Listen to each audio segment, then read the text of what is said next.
Hi Fire Signs, Aries, Leo, and Sagittarius. Welcome po sa ating channel. At ito ang yung Daily Gabay Tarot Reading for September 27, 2023. Pasensya na po sa ingay. Please be reminded that this is general reading po. So maaari kayo makarelate o hindi. Just take what resonates. Gamitin ang reading na ito bilang gabay lamang. Balik po kayo dito bukas para sa ating Daily Gabay Tarot Reading for September 28. Opo, bukas. Please like, subscribe, and click bell button para updated po kayo sa daily tarot reading natin. Maraming salamat po.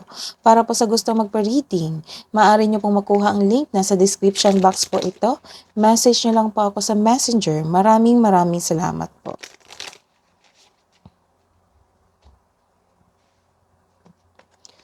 Spirit guys, ano po ang ganap today ka Aries, Leo, and Sagittarius ngayong September 27 po, 2023? Spirit guides, nagkaroon ka ng ambition. Nag-iisip ka sa mga desires mo sa buhay. Nagkaroon din ng deception. You are taking time of your family ngayon. You are taking time to your family, culture, community. Nagkaroon din ng teamwork sa trabaho nyo. Or di kaya team building.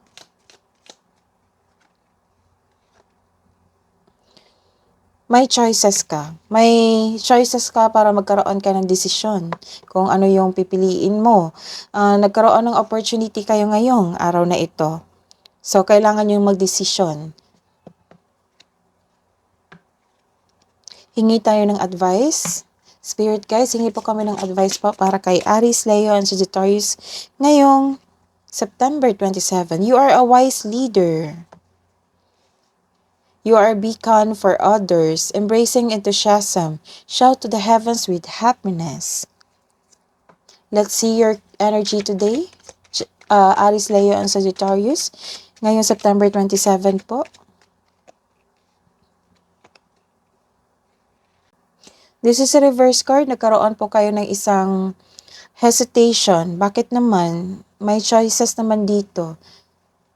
Choices na kailangan mag-decisions, kaya nagkaroon kayo ng hesitation or nagkaroon din ng delay sa pag-aantay nyo. Disappointed ka ngayon, you felt defeated. You felt disappointed kasi nagkaroon ng delay. Delay sa plano, delay sa parating na pera o bagay, delay sa team building nyo, schedule. Nagkaroon din ng hesitation para gawin o gawa ng aksyon ang inyong plano o proyekto. Marahil naghahanap ka ng timing o nabigo ka na noon. Kaya naghahanap ka ng timing. Ilan sa inyo umalis sa comfort zone? This card asks you to be confident at magkaroon ng pasensya. Build a solid plan na magkaroon na ka ng confidence. At alamin mo kung ano ang pumipigil sa iyo. Take risks. We need to move out from our comfort zone. Kaya nag-iisip ka dito ng choices. Para magkaroon ka ng desisyon. Kasi isa tong malaking opportunity sa iyo. Take risks, we need to move out from our comfort zone. Success starts with every challenge, not from the comfort zone. Ito ay, you are inspired in doing an action. Nagkaroon kasi ng desire dito and ambition. So, you are inspired in doing action para sa katapatan ito. Nagkaroon ka kasi ng direction dito. This is a direction. Kaya nag-iisip ka, this is a confirmation, nag-iisip ka sa iyong desire sa buhay. Nag-iisip ka ng desire sa iyong buhay, nagkaroon ka ng ambition, kaya inspired ka ngayong araw na ito. So this card tells you na you should have a clear intention, focus, and a plan for action. Create a solid plan before you can make big decisions. So this is the confirmation. Nagkaroon talaga kayo ng decision dito. Marami lang kayong choices po. Siguro yung choices mo maganda lahat. Maka-benefit ka sa mga yon. Listen to your intuition to guide you towards the next action. This card tells you na you have a success in the face of difficulty. Let's see your career and money. Spirit guides, para po kay Aries, Leo, and Sagittarius ngayong September 27.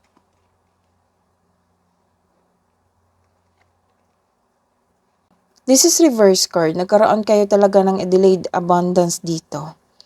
May delay talaga dito. May inaantay kayong pera or kontrata. May dumating, mag-ingat din kasi may dumating na opportunity dito. It might be this kasi opportunity din ito. May dumating na opportunity dito na hindi mo napansin, hindi mo ito nakita dahil you're too focused, you're trying too hard or nasa wrong direction ka. The universe is asking you to loosen grip and relax, mag-reconnect ka at mag-ask ng divine guidance. Nagkaroon din ng delay dito sa inyong kaperahan talaga or ingatan ang inyong ipon, ang inyong kaperahan kasi may nakita ako ditong loss of money. So, kailangan nyo talagang pag-isipan to. Ito, kailangan nyo pag-isipan kasi lumabas to itong warning nagkaroon ng loss of money, loss of opportunity. Kasi hindi daw pinag-isipan ng mabuti. So, kailangan talaga, take this advice, kailangan pag-isipan, balansehin.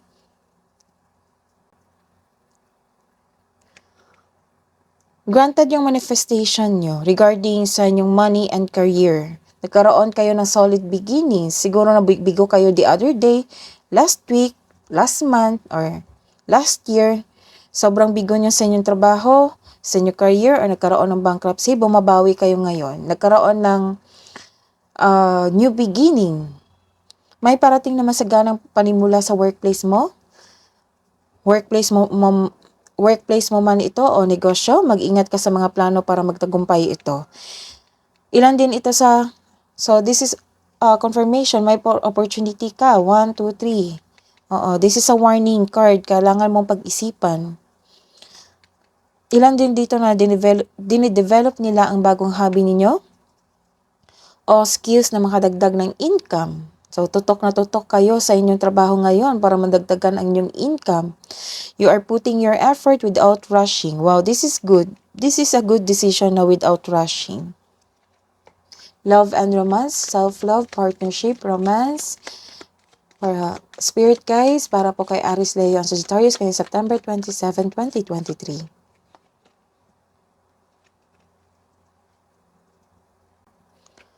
This is reverse card. Nagkaroon talaga ng delay. 1, 2, 3. Delay. So, nagkaroon ng delay, disappointment ka rin. Lumabas din dito sa inyong sarili, sa inyong nag-iisip kayo. Nagkaroon ng delay sa iyong mga plano, nagkaroon ng disconnection from your relationship or group of friends. Siguro it may be frustrating or disappointing pero kailangan mo itong pagdaanan. Part ito ng inyong learning journey. Be still flexible and patient is what required at this time. So, kailangan mong pagdaanan yan kasi may parating na celebration together with your family, with your partner, with your friends. Nagkaroon talaga kayo ng celebration dito. It may be mansary nyo, anniversary nyo, or may achievement kayo dito. Na-achieve nyo na yung achievement nyo sa career and money nyo. So, nagkaroon ng date dito, celebration, togetherness. It might be your partner, friends, or family. May pagdiriwang ukol sa'yo. Sa mga single dyan, makatagpo ka ng new partner through friends. Para sa mga in relationship, may date kayo ngayon o group date, maaaring mansari o anniversary nyo ngayon. Or isa sa inyo may achievement na na-fulfill. Kaya nag-decide kayong lumabas ngayon para i-celebrate ito. Ganda. Hidden truth para po kay Aries, Leo, and Sagittarius. Anong iniisip niya? Anong iniisip mo? September 27 po. I love you unconditionally. So, sa mga singles dyan, may secret admirer po kayo. Sa may relasyon, I couldn't let you get close to me. Self-love po, love advice. Bring light into somebody's dark sky.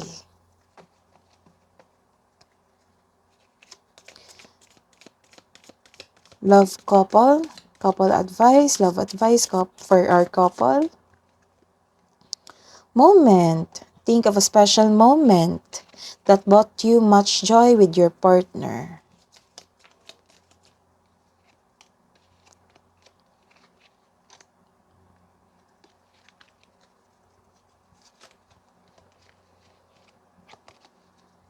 Love advice po.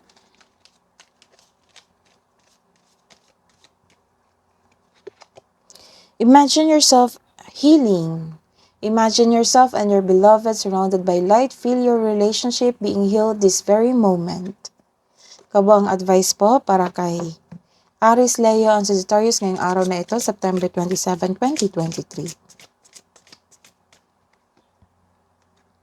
A new start is coming. May parating na new cycle po.